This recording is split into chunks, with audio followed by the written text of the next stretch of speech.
గోపినాథ్ గారు. గోపినాథ్ గారు అంటే ఆడపిల్లలకు అన్న, ఆడపడుచులకు పెద్దన్న, పిల్లలకు ఒక పెద్ద మనిషి ఆయన. పండగలు వచ్చినాయంటే ప్రతి ఒక్క ఆడపిల్లకి గిఫ్ట్లు ఇవ్వాలి. అది ఏం గిఫ్ట్, చిన్న డబ్బనా పెద్ద ఇదా ఏదైనా కానీ మనస్ఫూర్తిగా ఇచ్చేవాడు ఆయన. చాలా మంచి మనిషి. గోపినాథ్ గెలిచిండు 3 సార్లు. మళ్ళీ ఇంకా ఎప్పుడు ఎవరు వస్తారో తెలియదు కానీ ఇటువంటి వ్యక్తి మాత్రం రాడు. చాలా మంచి వ్యక్తి. పిలిస్తే ఎవరు ఫోన్ చేయండి రెస్పాండ్ కావాలి.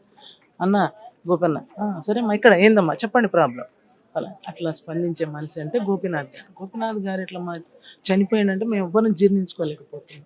చాలా మంచి వ్యక్తి అతను.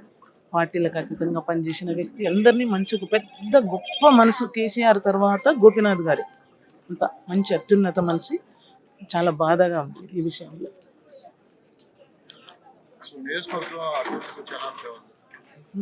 నేను చెప్తున్నా కదా, చాలా మంచి పనులు చేసిండు. ప్రతి చిన్న గల్లీ అన్న వచ్చి ఇక్కడ గల్లీ బాగాలేదన్నా తను వచ్చి స్వయంగా చూసుకొని పని చేయించాడు.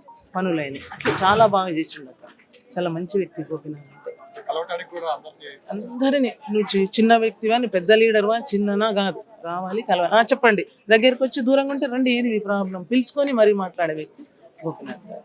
చాలా మంచి వ్యక్తి అంటే గోపీనాథ్. అలాంటి వ్యక్తిని మళ్ళీ చూస్తామో చూడాలి. నెక్స్ట్ ఎలక్షన్లో ఎవరు గెలుస్తారు, ఎవరు వస్తారు, ఎవరు పోతారు, కానీ ఇలాంటి నాయకుడు అయితే రారు.